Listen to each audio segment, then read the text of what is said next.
Hey guys, what's up? This is Frank from FGF Sports and Collectibles, and I am back. Haven't posted for a little bit over a week, but haven't there hasn't been a whole lot of news in the NFL world, so we're doing a football card video today. I'm sure many of you have sports card collections just like I do, and you may be struggling with how to organize or keep all the cards straight so that you don't forget where everything is and don't have to search through all of your cards to find one specific card.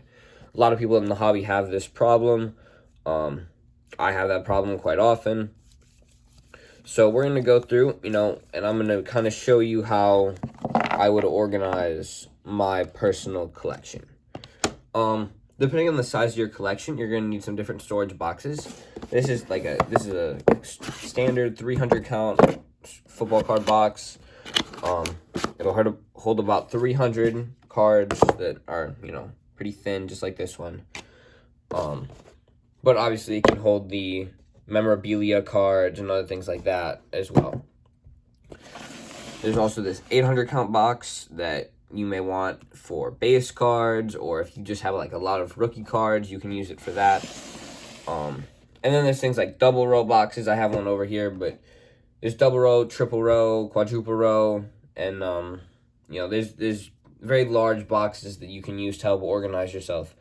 But I normally stick with the 800 and 300 count sports card boxes. So I came out with like this decent, variety here. So obviously we have like a pretty below average rookie. It's not really worth very much. That goes in a pile. We have like our better rookies that can go in a pile. We have some inserts that can go in a pile. We have our hits, which is autograph and memorabilia cards that can go in a pile. Giannis rookie, it's basketball, so I'm going to keep my basketball cards away from my football cards, so that'll go in a completely different pile and will be sorted with other basketball cards. I'm pretty sure that this is a Mahomes rookie, so that'll go in the nice rookie pile. We have these different parallels. This is, I believe, the Chronicles pink parallel, which was out of blaster boxes. That'll go in a different pile because it's a parallel and not a base rookie. And again, this is how I do it. There's probably hundreds of different ways that people could organize their collection, but this is how I've chosen to do mine. We have numbered cards. Those get their own pile. We have another hit. And then, sometimes there's cards like this that are just kind of worth like a lot of money. So those should probably get put in a safe spot away from, the rest of your collection, so that, you know where these ones are at all times without having to look. Hello, I see little reflection there. Jerry Rice, again, it's a parallel, but it's not a rookie parallel like this one is, so we're going to give that its own pile as well. There's a lot more parallels than there are numbered cards, so numbered cards, I tend to keep together rookies and veteran numbered cards. They can just kind of all go together because you likely won't have as many of those as you will these like basic parallels. Hello again. This card's really nice. I don't think it's ever been in one of my videos, but this is actually a game-worn Brett Favre, piece of a Brett Favre jersey, numbered to 86 out of 250. It's a really nice card. It'll go with the other hits, but, game-worn stuff's pretty rare nowadays, so I thought I would point that out. This is a 1-of-1. You can see it right here. Sammy Watkins, 1-of-1. Cards like this, again, I like to kind of keep, they're a little bit more special. The odds are you're not going to have a whole lot of 1-of-1s. So these kind of go in the same pile. It is a numbered card, but given its rarity, it can go in a different pile.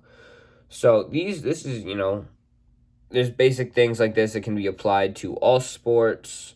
If you wanted to, when you have a big collection, you can separate autographs from memorabilia cards.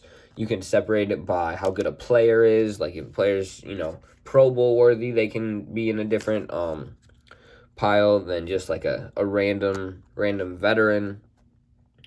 And one reason I really like to keep at least most recent rookies, especially like this one, together and separate from all of the other cards It's because you never know when one of those players is going to really have a great game, and when one of their cards is going to just shoot up in value. And you want to be able to find those more recent ones very quickly, so that if you want to or you desire to make some money off of them, you can list them on eBay while that player is very hot.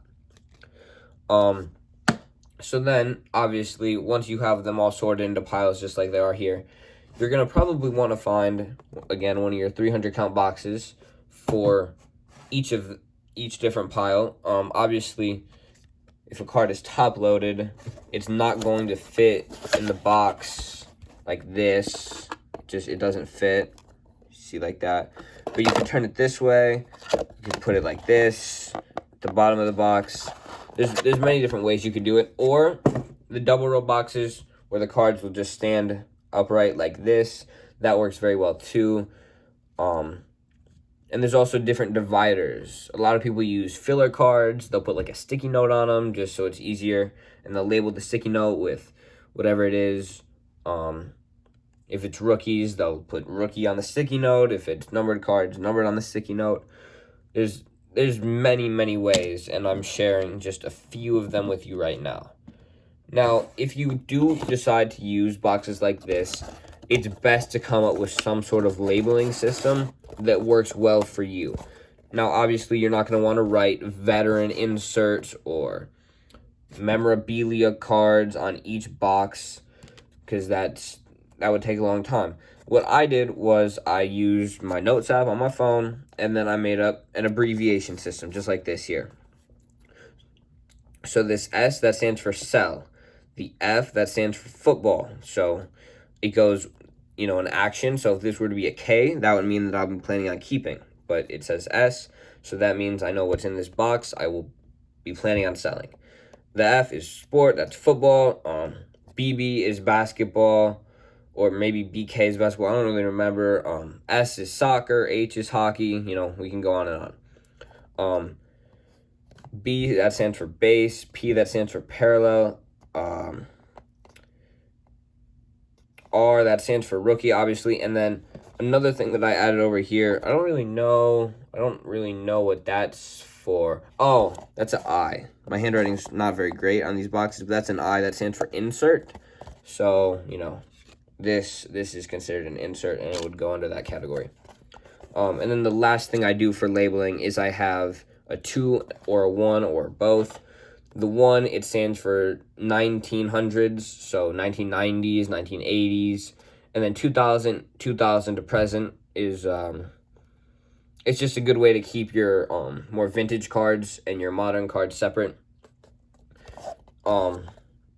It's another additional way to stay organized. Obviously, you don't have to do as detailed like this. Like, I'll have like the numbered symbol for numbered cards. H is for hits. I can kind of go on and on with that. But it all means something else to me, and it's the system that I've chosen. Obviously, you can modify this. If you don't do football, you do baseball. You can have your own abbreviations. If there's specific types of inserts or something, you might be able to include that in some more detail. It's as long as you know what the abbreviation means on the side of the box, that's what really matters, because it's your collection and you're the one that should be in control of it.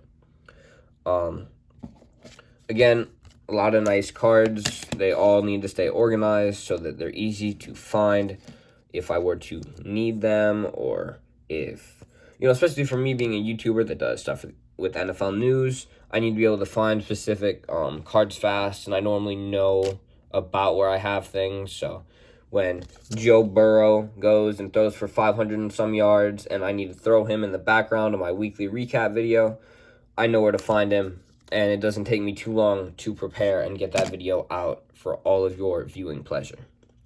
So if you enjoyed, and if you have any questions, let me know in the comments down below. I will be happy to get back to all of you with any questions you may have or any advice that you need in the hobby. Been doing this for a long time, and I'm more than happy to help. Again, if you do enjoy, I would really appreciate a subscription from you. It's free. Just hit the button down below, like, and I will see you in the next one.